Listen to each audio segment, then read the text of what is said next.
Bonjour, Reddit. Je ne partage généralement pas de choses personnelles comme celle-ci, mais après tout ce que j'ai vécu, je suppose qu'il est temps de me soulager. Cette histoire n'est pas facile à raconter, mais peut-être que la publier m'aidera à aller de l'avant.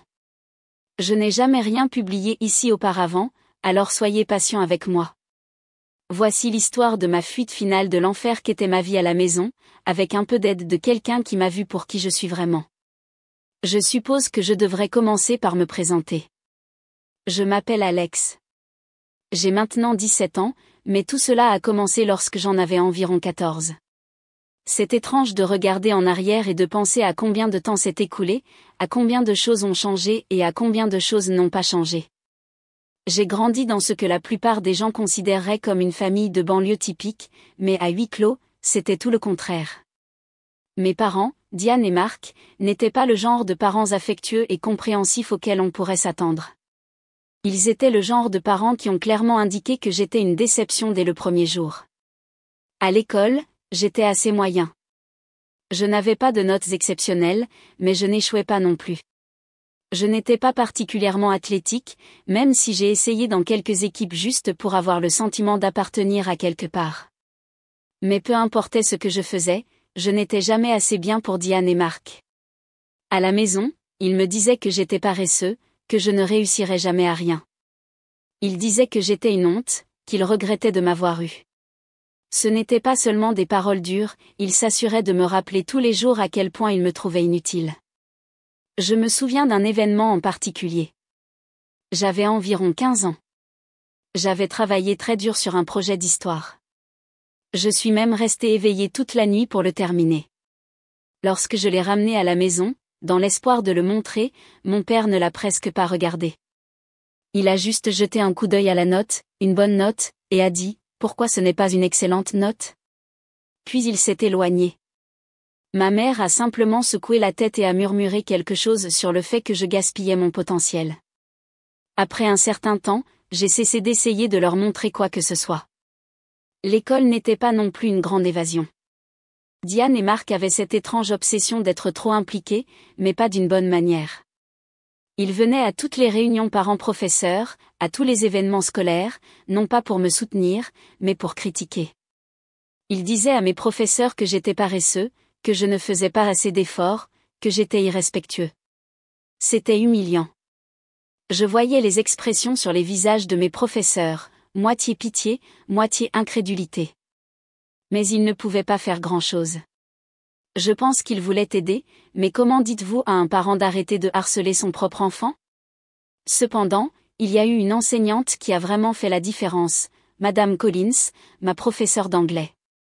Elle a vu à travers la comédie que Diane et Marc jouaient. Elle savait que quelque chose n'allait pas, mais elle n'a jamais insisté. Au lieu de cela, elle me donnait du temps supplémentaire pour les devoirs ou me laissait m'asseoir dans sa salle de classe pendant le déjeuner lorsque je ne voulais pas faire face à la cafétéria. Elle laissait des notes sur mes devoirs, non seulement sur le travail, mais aussi de petites choses comme « Tu as très bien fait cette partie » ou « Je peux voir que tu as vraiment beaucoup réfléchi à cela ». Ce n'était pas beaucoup, mais ces petites notes étaient comme des bouées de sauvetage. Elle me donnait l'impression que quelqu'un me voyait vraiment. Mais autant Madame Collins essayait d'aider, ce n'était pas suffisant. Je craignais de rentrer à la maison tous les jours. Le trajet en voiture avec Diane et Marc était toujours tendu, rempli de leurs plaintes sur la circulation, le temps, l'état du monde, n'importe quoi sauf moi. Je suppose que j'ai eu de la chance à cet égard. Le silence était meilleur que les critiques constantes. Mais au moment où nous franchissions la porte d'entrée, c'était comme si un interrupteur était actionné. Ma mère commençait à critiquer tout ce que je faisais, de la façon dont je laissais mon sac à dos près de la porte à la façon dont je ne souriais pas assez quand je la saluais. Mon père trouvait des raisons de me crier dessus, généralement quelque chose de trivial comme ne pas accrocher correctement ma veste ou laisser une lumière allumée. Il ne fallait pas grand-chose pour le faire exploser. Le pire, c'est que ce n'était pas seulement de la violence émotionnelle. Il y a eu des moments où mon père est devenu violent physiquement. Cela a commencé petit, des coups de pouce, des gifles, mais au fur et à mesure que je grandissais, cela augmentait. J'ai appris à garder la bouche fermée, à éviter le contact visuel, à rester à l'écart. Mais peu importe à quel point j'étais prudent, cela ne semblait jamais avoir d'importance. Il trouvait quelque chose à me reprocher, une raison de décharger sa colère sur moi. Et ma mère? Elle restait simplement là et regardait, parfois même se joignant à ses propres coups-verbaux. C'était comme s'il se nourrissait de la cruauté de l'autre. Après un certain temps, j'ai commencé à passer autant de temps que possible hors de la maison. Je restais tard à l'école, prétendant avoir des travaux supplémentaires à faire, ou je traînais à la bibliothèque jusqu'à sa fermeture. Parfois, je me promenais simplement dans le quartier, essayant de retarder l'inévitable. C'est lors d'une de ces promenades que j'ai rencontré Madame Jenkins.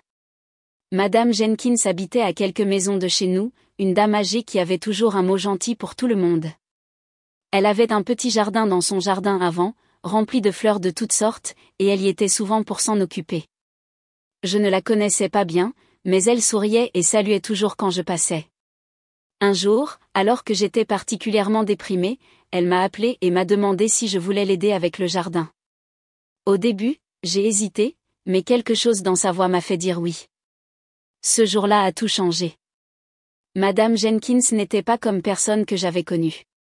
Elle avait cette chaleur en elle, cette gentillesse authentique que je n'avais pas ressentie depuis longtemps.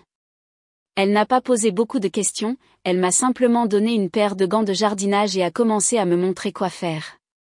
Nous n'avons pas beaucoup parlé ce premier jour, mais c'était la première fois depuis longtemps que je me sentais en paix. Il y avait quelque chose de relaxant à travailler avec mes mains, à creuser dans la terre et à voir les fleurs fleurir sous nos soins. Au fil des semaines, je me suis retrouvée à passer de plus en plus de temps chez Madame Jenkins. Elle ne m'a jamais forcée à parler, mais avec le temps, j'ai commencé à m'ouvrir à elle. Je lui ai parlé de l'école, de mes professeurs et, finalement, de Diane et Marc. Elle a écouté sans juger, hochant simplement la tête et offrant quelques conseils occasionnels. C'était étrange au début, de parler de ma vie avec quelqu'un qui n'était ni un professeur ni un conseiller, mais Madame Jenkins avait cette façon de vous faire sentir en sécurité, comme si vous pouviez lui raconter n'importe quoi et qu'elle vous verrait toujours de la même manière. Je ne sais pas exactement quand cela s'est produit, mais à un moment donné, Madame Jenkins est devenue plus qu'une voisine. Elle est devenue la personne à qui je me tournais lorsque les choses allaient mal à la maison, le seul endroit où je savais que je pouvais aller pour m'échapper, même pour un moment. Parfois, elle me laissait rester dîner, même si je savais que je serais critiquée lorsque je rentrerais à la maison. Cependant, cela valait la peine, juste pour avoir quelques heures de normalité, de gentillesse. Il ne s'est pas passé longtemps avant que Diane et Marc ne commencent à remarquer combien de temps je passais chez Madame Jenkins. Au début, ils n'ont pas dit grand-chose, probablement heureux de me voir hors de la maison. Mais finalement, ils ont commencé à faire des commentaires sarcastiques. Ils demandaient pourquoi j'étais toujours là, ce que je faisais, pourquoi je ne restais pas à la maison. Mon père m'a accusé d'essayer d'échapper à mes corvées, d'être paresseux, d'essayer de manipuler Madame Jenkins pour qu'elle ait pitié de moi. Ma mère disait que j'étais irrespectueux, que je les faisais honte en passant autant de temps avec cette vieille femme. Peu importait ce qu'ils disaient. Je continuais à revenir. Les 2 années suivantes ont été un flou d'école, du jardin de Madame Jenkins et de l'atmosphère de plus en plus hostile à la maison. Le harcèlement de Diane et Marc s'est aggravé, et leur colère semblait grandir de jour en jour. Ils trouvaient de nouvelles façons de me punir, de nouvelles choses à critiquer. Mes notes ont commencé à baisser, non pas parce que je m'en fichais, mais parce que j'étais tellement épuisée par le stress constant. Je dormais à peine, mon appétit avait disparu et j'avais l'impression d'être dans un état second la plupart du temps. Madame Collins a remarqué le changement chez moi, mais elle ne pouvait faire que ce qu'elle pouvait. Elle m'a pris à part un jour après les cours et m'a demandé si tout allait bien. Je voulais lui dire la vérité, lui faire savoir à quel point les choses s'étaient détériorées, mais je n'ai pas pu le faire. J'avais trop peur de ce que Diane et Marc feraient s'ils découvraient que je l'avais dit à quelqu'un. Alors j'ai juste hoché la tête et j'ai dit que tout allait bien, même si je savais qu'elle ne me croyait pas. Les choses ont finalement atteint un point critique un soir où j'avais 16 ans. Je venais de rentrer de chez Madame Jenkins, et mes parents m'attendaient dans le salon. Au moment où j'ai franchi la porte, j'ai su que quelque chose n'allait pas. Mon père se promenait de long en large, le visage rouge de colère, et ma mère était assise sur le canapé, les bras croisés, me fixant du regard. Avant même que je puisse dire quelque chose, mon père m'a attrapé par le bras et m'a tiré dans la chambre. Ils ont commencé à me crier dessus, m'accusant de toutes sortes de choses, mensonges, vols, manque de respect, quoi que ce soit. Ma mère a dit que j'étais une honte, que je détruisais la famille, que je devenais un fauteur de troubles. Mon père, bien sûr, est allé plus loin. Il a dit que j'étais un échec, que je ne réussirais jamais à rien, que j'étais un fardeau qu'il n'avait jamais voulu. Et puis il m'a frappé, plus fort que jamais. Je ne me souviens pas de grand-chose après cela. Je dois m'être évanouie ou quelque chose comme ça, car la chose suivante que j'ai su, c'est que j'étais dehors, debout devant la maison de Madame Jenkins. Je ne me souviens même pas y avoir couru, mais j'y étais, frappant à sa porte au milieu de la nuit, les larmes coulant sur mon visage. Quand elle a ouvert la porte et m'a vue, son visage a pâli. Elle n'a rien dit, elle m'a simplement tiré vers l'intérieur et m'a enveloppé dans ses bras. Puis je me suis complètement effondrée, sanglotant sur son épaule, incapable de m'arrêter. Elle m'a simplement serré dans ses bras, me berçant comme un enfant, me chuchotant que tout allait bien. Je ne suis pas rentrée à la maison cette nuit-là. Je suis restée chez Madame Jenkins et elle m'a laissé dormir sur son canapé. Le lendemain matin, elle m'a fait asseoir à la table de la cuisine et m'a donné une tasse de thé. « Tu peux rester ici aussi longtemps que tu en as besoin », a-t-elle dit, d'une voix douce mais ferme. Je ne savais pas quoi dire. Une partie de moi voulait rentrer à la maison, essayer de réparer les choses. Mais une autre partie de moi savait qu'il n'y avait plus rien à réparer. Mes parents ne m'aimaient pas, ils ne l'avaient jamais fait. Et je ne pouvais pas continuer à faire semblant. Alors je suis restée. Ce n'était pas facile. Diane et Marc sont venus à la maison une paire de fois, exigeant que je rentre à la maison. Mais Madame Jenkins a refusé de les laisser entrer.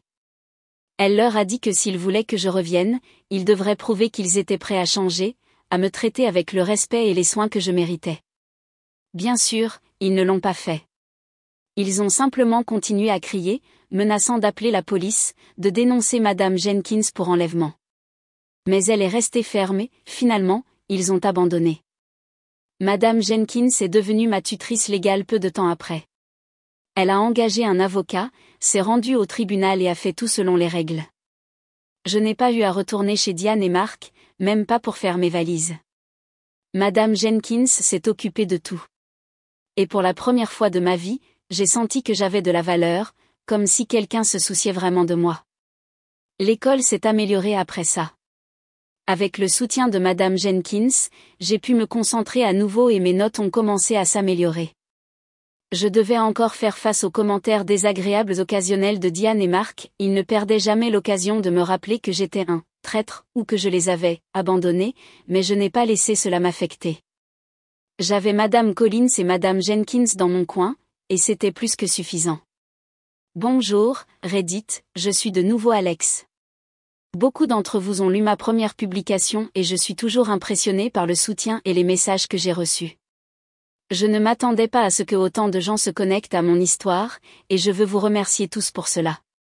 J'ai promis qu'il y avait plus à raconter, et aujourd'hui, je plonge dans le chapitre suivant de ma vie.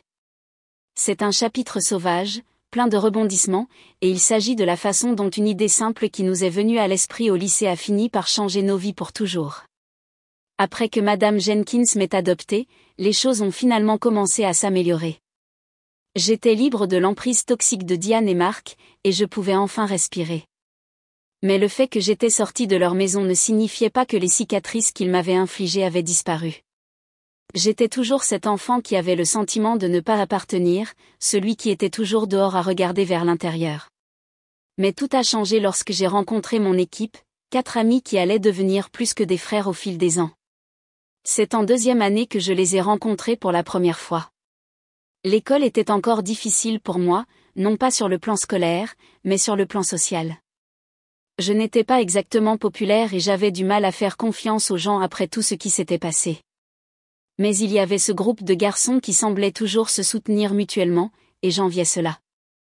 Il y avait Josh, le génie, qui pouvait résoudre n'importe quel problème que vous lui lanciez, Danny, le garçon charismatique qui pouvait s'en sortir avec n'importe quoi, Mike, le magicien de la technologie qui savait tout sur les ordinateurs, et Eric, le calme, qui observait toujours, qui planifiait toujours. Je ne me souviens pas exactement comment cela s'est produit, mais un jour, Josh m'a demandé si je voulais les rejoindre pour déjeuner. Au début, j'ai hésité, pourquoi voudrait-il traîner avec moi? Mais quelque chose dans le sourire facile de Josh et la façon dont les autres semblaient sincèrement intéressés m'a fait dire oui. Ce déjeuner est devenu une habitude, et avant même que je m'en rende compte, je faisais partie de leur groupe. Traîner avec eux était comme rien de ce que j'avais connu. Ils n'étaient pas comme les autres enfants qui étaient obsédés par la popularité ou qui se moquaient de quiconque ne correspondait pas. Ils étaient différents, intelligents, ambitieux, surtout, ils m'ont accepté pour ce que j'étais. Nous avons passé des heures à parler de tout, l'école, nos familles désordonnées, nos rêves pour l'avenir. Et finalement, nous avons commencé à parler de quelque chose qui allait changer nos vies, la triche. Maintenant, avant de juger, laissez-moi m'expliquer. Il ne s'agissait pas d'être paresseux ou de ne pas vouloir travailler dur. Nous étions tous de bons élèves, mais la pression pour être parfait était folle. L'école où nous allions était l'un de ces établissements très performants où l'on attendait de chacun qu'il ait d'excellentes notes, qu'il rejoigne une douzaine de clubs et qu'il ait encore le temps de faire du bénévolat le week-end. Il était impossible de suivre le rythme, et nous le sentions tous. C'est Josh qui a mentionné l'idée en premier. Nous étions assis dans son sous-sol, entourés de manuels scolaires et de notes, essayant d'étudier pour un grand examen d'histoire. Il a levé les yeux de ses notes et a dit, « Et si nous n'avions pas à nous en faire autant ? Et si nous pouvions, vous savez, garantir que nous obtiendrions les bonnes réponses ?» Au début, nous avons tous ri. Tricher ? C'était quelque chose que les autres enfants faisaient, pas nous. Mais Josh ne plaisantait pas. Il avait ce regard dans les yeux, celui qu'il avait toujours quand il était sur le point de résoudre un problème. « Je suis sérieux », a-t-il dit. « Et si nous pouvions concevoir un système ? Quelque chose d'infaillible ? » Nous étions intrigués, et un peu nerveux, mais Josh était persuasif, et en peu de temps, nous étions tous dedans.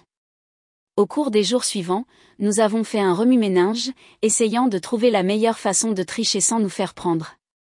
Mike a suggéré d'utiliser nos téléphones, mais nous savions tous que c'était trop risqué, les professeurs y étaient toujours attentifs. Puis Danny, qui avait cette capacité à sortir des sentiers battus, a eu l'idée qui allait tout mettre en branle. « Pourquoi n'utiliserions-nous pas nos vêtements ?» a-t-il dit un jour, lançant un crayon en l'air. « Je veux dire, les professeurs ne vont pas nous déshabiller, n'est-ce pas ?» C'était si simple, mais cela avait parfaitement du sens. Nous avons commencé à expérimenter différentes façons de cacher les réponses dans nos vêtements, de petites impressions cousues sur nos manches, des réponses écrites à l'intérieur de nos chaussures, même des poches spéciales dans nos sacs à dos où nous pouvions ranger des fiches. Mike, toujours le génie de la technologie, a suggéré d'utiliser des stylos à encre invisibles qui ne seraient visibles que sous une lumière spéciale.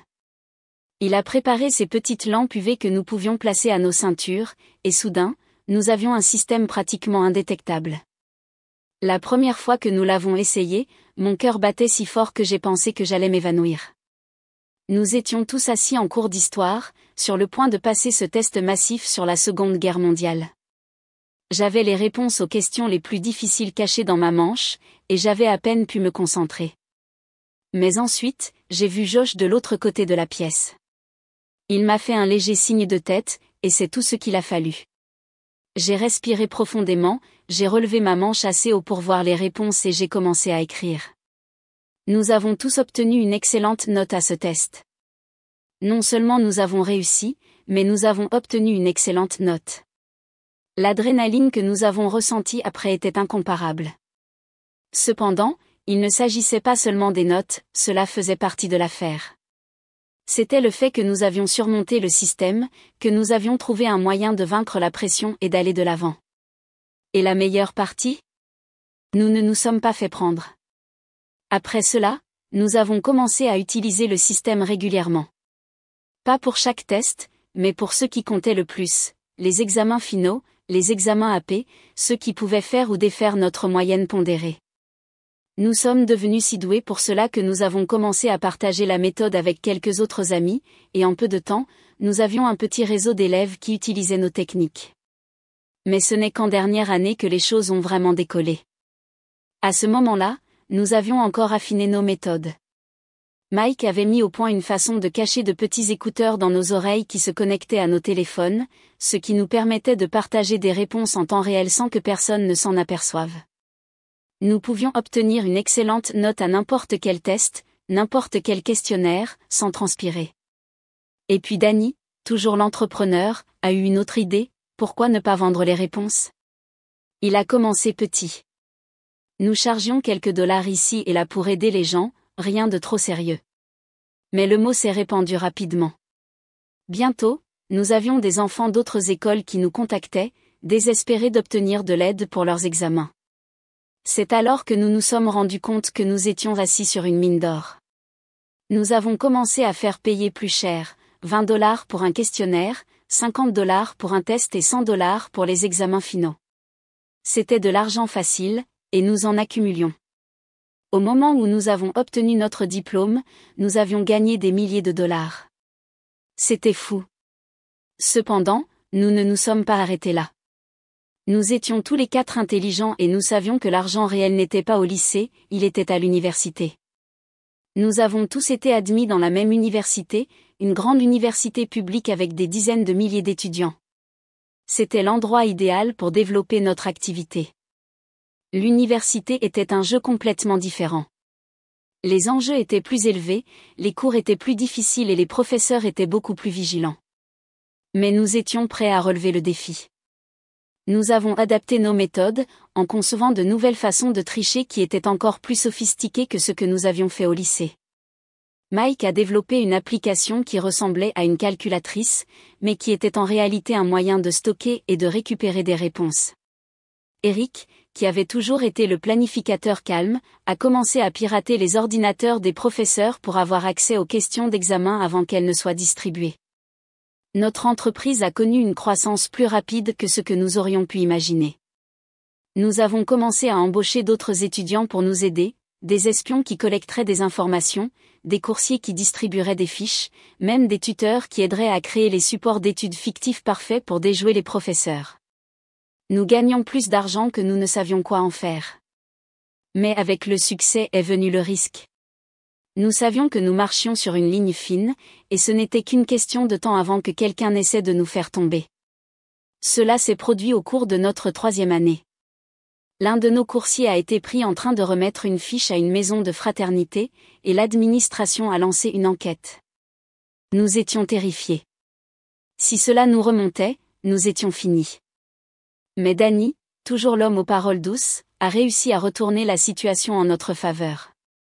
Il a convaincu le coursier de prendre la faute sur lui, en lui promettant un gros paiement s'il se taisait. Le garçon l'a fait, et nous l'avons payé. Mais c'était de justesse. Après cela, nous avons encore ajusté notre opération.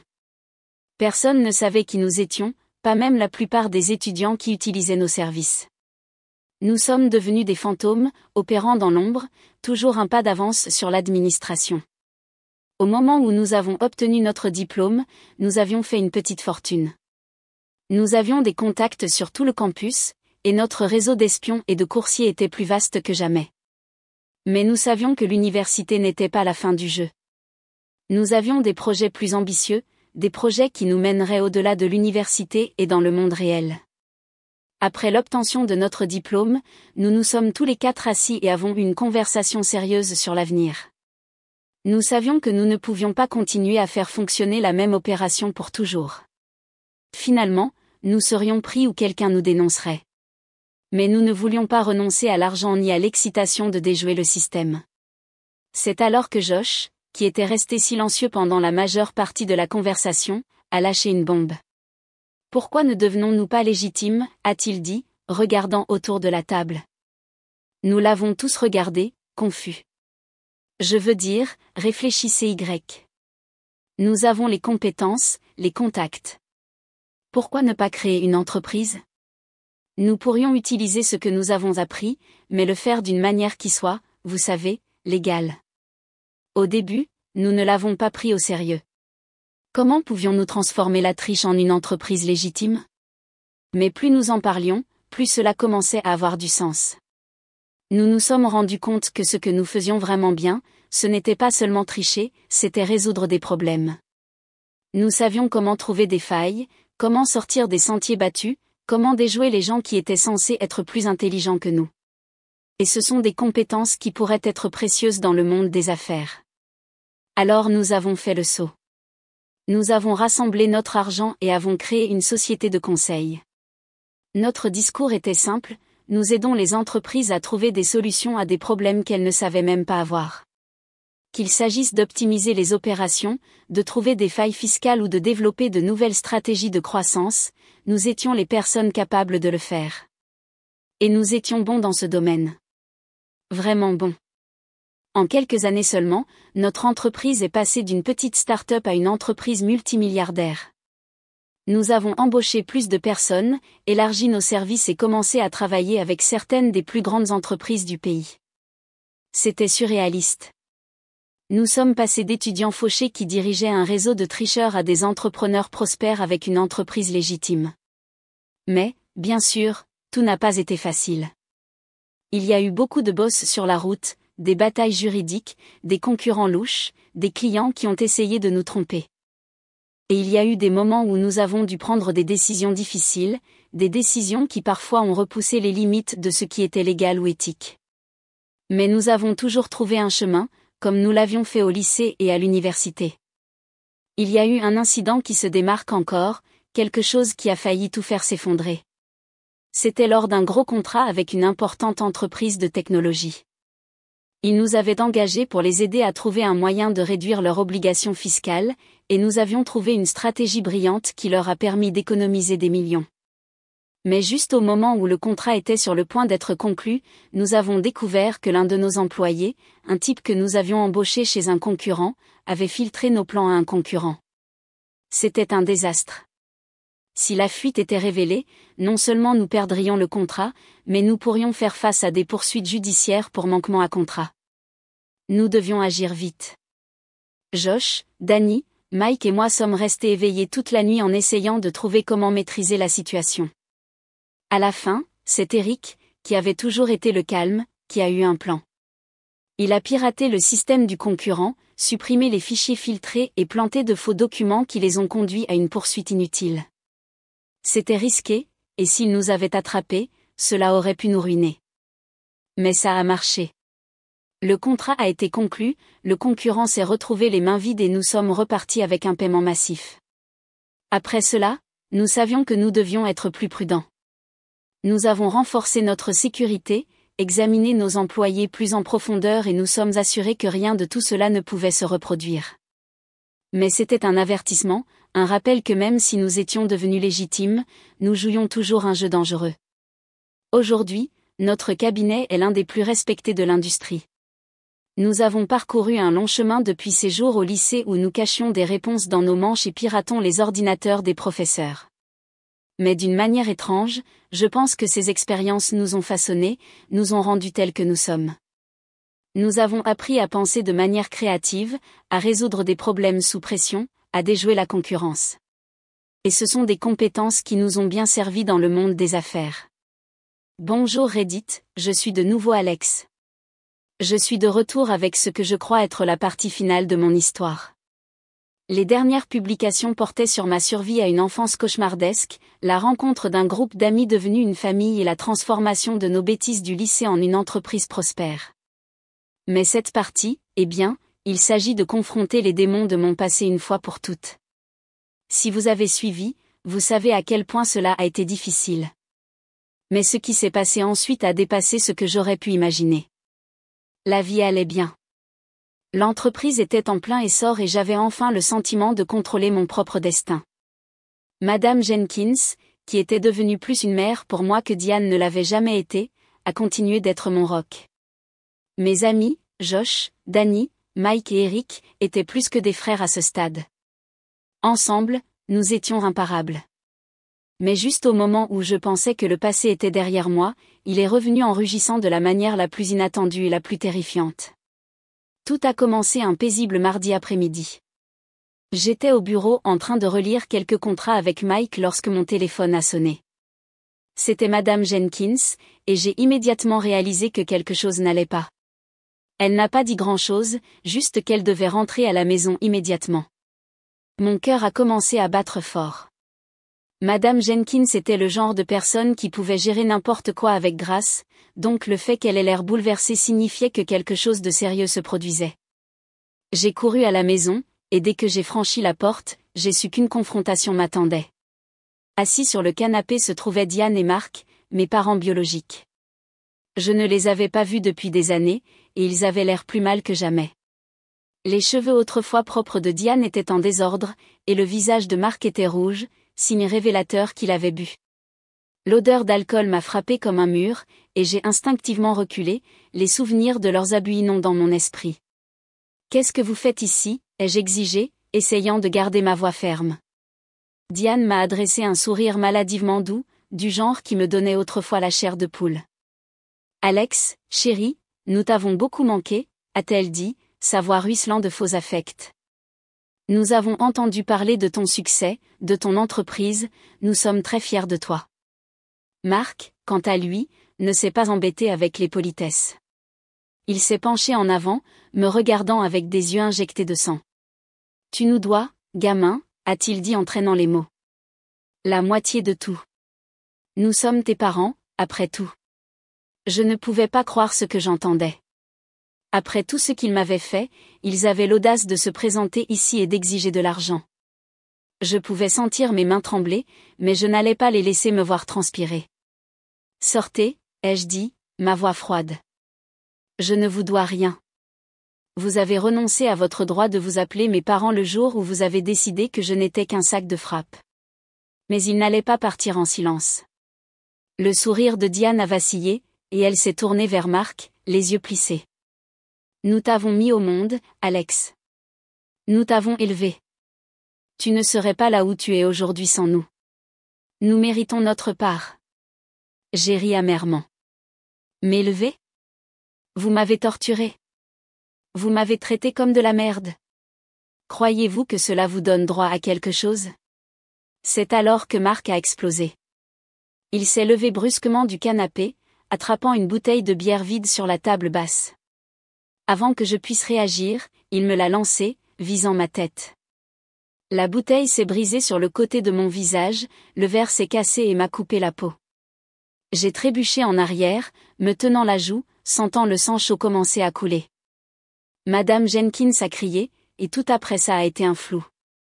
Je l'ai entendu crier à elle, j'ai entendu la porte d'entrée s'ouvrir en grand alors qu'elle courait dehors pour appeler la police. Mark venait encore vers moi, fou de rage, la bouteille brisée étant maintenant une arme dentelée dans sa main. J'ai réussi à bloquer son coup suivant, le verre me coupant le bras au lieu du visage, mais je savais que je ne pouvais pas continuer comme ça. Diane lui criait de s'arrêter, mais ses mots étaient confus, et je me suis rendu compte qu'elle était aussi ivre que lui. Et puis, aussi soudainement que cela avait commencé, cela s'est terminé. La porte d'entrée s'est de nouveau ouverte en grand et 2 policiers sont entrés en courant. Ils ont jeté Mark au sol, lui ont enlevé la bouteille des mains et l'ont immobilisé. Diane, qui leur avait crié de laisser Mark tranquille, a également été rapidement maîtrisée. Tout s'est passé si vite que j'ai à peine eu le temps de le traiter. 1 minute, je me battais pour ma vie, et la suivante, ils étaient traînés menottés. Je me suis assis lourdement sur le canapé, la tête qui tournait. Madame Jenkins était à mes côtés en un instant, pressant une serviette contre ma joue, les mains tremblantes. « Ça va, Alex » a-t-elle murmuré. « C'est fini. Tu es en sécurité. » Mais je ne me sentais pas en sécurité. Je me sentais comme si j'avais 14 ans à nouveau, coincé dans cette maison avec 2 personnes qui étaient censées m'aimer mais qui ne savaient que me blesser. Je voulais crier, pleurer, m'en prendre au monde pour les avoir ramenés dans ma vie. Mais à la place, je suis resté assis là, regardant le sang sur mes mains, me sentant me noyer dans des souvenirs que j'avais tant essayé d'oublier. Les jours suivants ont été un tourbillon de rapports de police, de visites à l'hôpital et de rencontres juridiques. Mark et Diane ont été accusés d'agression et d'effraction, et pendant un bref moment, j'ai pensé que ce serait la fin. Mais ensuite, j'ai reçu une lettre de leur avocat. Mark et Diane me poursuivaient en justice. Ils ont affirmé que je les avais attaqués, que je leur avais volé de l'argent et ils exigeaient la moitié de mon entreprise en compensation. C'était la chose la plus absurde que j'ai jamais entendue, mais je savais que je ne pouvais pas la prendre à la légère. S'il gagnait, il pourrait détruire tout ce que j'avais construit. Et connaissant la ruse de Diane lorsqu'elle voulait quelque chose, je n'allais pas les sous-estimer. J'ai immédiatement appelé Josh, Danny, Mike et Eric. Ils étaient chez moi dans l'heure, et nous nous sommes assis pour trouver comment gérer cela. Nous savions que la poursuite était infondée, mais nous savions aussi qu'elle pouvait durer des mois, voire des années. Le stress pourrait nuire à notre entreprise, sans parler du coût des honoraires juridiques. Nous avions besoin d'un plan, et nous en avions besoin rapidement. Josh, toujours le stratège, a suggéré que nous passions à l'offensive. Nous savons quel genre de personnes ils sont, a-t-il dit, se promenant dans la pièce. Ils sont désespérés, manipulateurs et prêts à tout pour de l'argent. Nous devons utiliser cela contre eux. Que as-tu en tête, ai-je demandé, sentant toujours la piqûre des bandages sur ma joue. Nous déterrons tout ce que nous pouvons sur eux, a répondu Josh. Leurs relevés financiers, leur casier judiciaire, tout. Nous découvrons ce qu'ils ont fait toutes ces années et nous l'utilisons pour les enterrer au tribunal. Mike a hoché la tête. Je peux pirater leurs comptes, découvrir où ils ont dépensé leur argent, avec qui ils ont parlé. Nous pouvons construire un dossier qui montrera qu'ils ne cherchent que ton argent et rien d'autre. Et je contacterai mes contacts, a ajouté Danny. Je connais des gens dans le monde juridique qui me doivent 1 ou 2 services. Nous obtiendrons le meilleur avocat que l'argent puisse acheter, quelqu'un qui s'assurera que cette affaire n'arrivera même pas au procès. Eric, qui avait écouté en silence, a finalement parlé. Nous devrions également nous attaquer à leurs droits parentaux, a-t-il dit. Ils n'auraient jamais dû pouvoir garder la garde de toi, Alex. Nous pouvons affirmer qu'ils sont des parents inaptes et que leurs droits leur soient retirés. Cela ne changera pas le passé, mais cela garantira qu'ils ne pourront plus jamais essayer de te blesser, ni personne d'autre, jamais plus. C'était un plan ambitieux, mais c'était exactement ce dont nous avions besoin. Avec l'aide de Madame Jenkins, nous avons engagé un avocat de premier plan nommé Monsieur Reynolds, un avocat vif et avisé qui avait la réputation de gagner des causes impossibles. C'était exactement le genre de personne dont nous avions besoin de notre côté. Pendant que Monsieur Reynolds se mettait au travail sur le front juridique, Mike a commencé à enquêter sur la vie de Diane et Mark. Ce qu'il a trouvé était choquant et répugnant. Ils vivaient de l'aide sociale depuis des années, dépensant la majeure partie de leur argent en alcool et en jeux d'argent. Ils avaient un long passé de violence conjugale, et il y avait même des rumeurs selon lesquelles ils avaient été impliqués dans des affaires louches avec des criminels locaux. Il était clair qu'ils étaient dans de sérieux problèmes et qu'ils me voyaient comme leur ticket de sortie. Nous avons rassemblé toutes les preuves et les avons présentées à Monsieur Reynolds, qui était plus qu'heureux de les utiliser pour démanteler leur affaire. Mais nous ne nous sommes pas arrêtés là.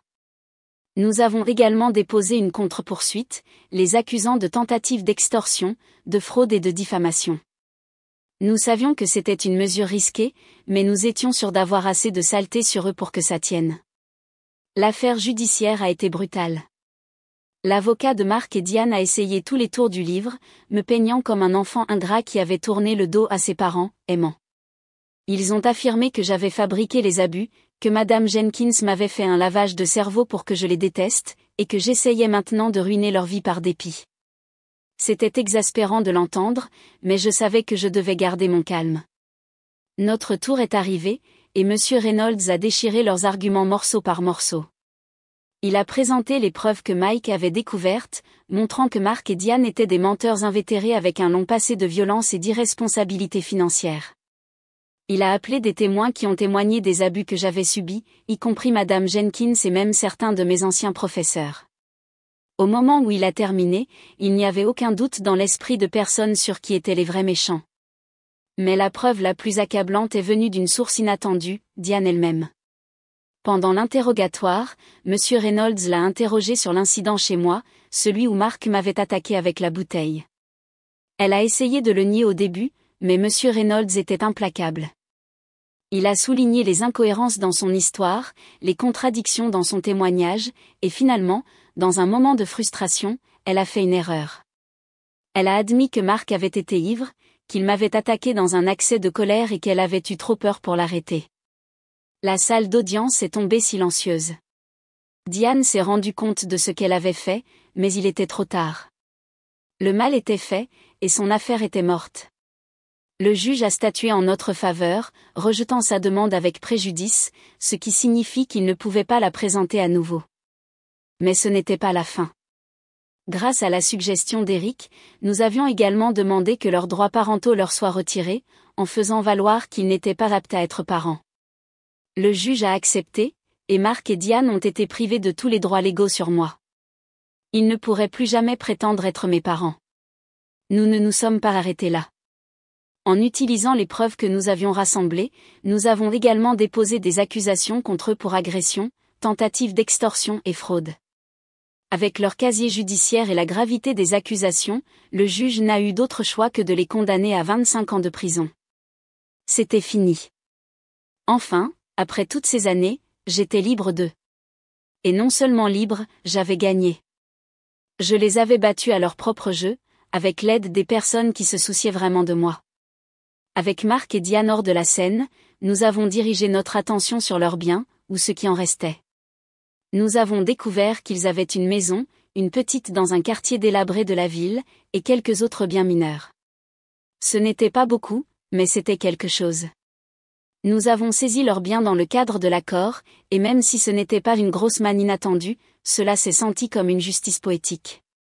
Nous avons décidé de louer la maison. Elle ne valait pas grand-chose, mais elle générait un flux constant de revenus, que nous avons réinvesti dans notre entreprise. C'était une petite victoire, mais une victoire quand même. Au fur et à mesure que la poussière retombait, j'ai commencé à reconstruire ma vie. Le traumatisme de mon passé était toujours là, mais il ne me hantait plus. J'avais gagné, et cela m'a donné un sentiment de clôture que je n'aurais jamais pensé avoir. Je me suis également rendu compte que je n'avais pas à le faire seul. J'avais mes amis, ma nouvelle famille et Madame Jenkins, qui avaient été là pour moi à tout moment. À cette époque, quelque chose d'inattendu s'est produit. J'ai rencontré quelqu'un. Elle s'appelait Emily, et elle était tout ce que je n'avais jamais su que j'avais besoin. Nous nous sommes rencontrés lors d'un événement caritatif auquel Madame Jenkins m'avait entraîné, et nous nous sommes bien entendus immédiatement. Elle était intelligente, amusante et gentille, avec un esprit vif et un sourire qui pouvait illuminer une pièce. Nous avons commencé à sortir ensemble, et pour la première fois de ma vie, j'ai senti que j'avais trouvé quelqu'un qui me comprenait vraiment. Émilie connaissait mon passé, mais elle ne m'a jamais jugée pour cela. Au lieu de cela, elle m'a soutenue, m'a encouragée à aller de l'avant et m'a aidé à voir que je n'étais pas définie par ce qui m'était arrivé. Elle est devenue ma compagne à tous les égards du terme, et au fur et à mesure que notre relation grandissait,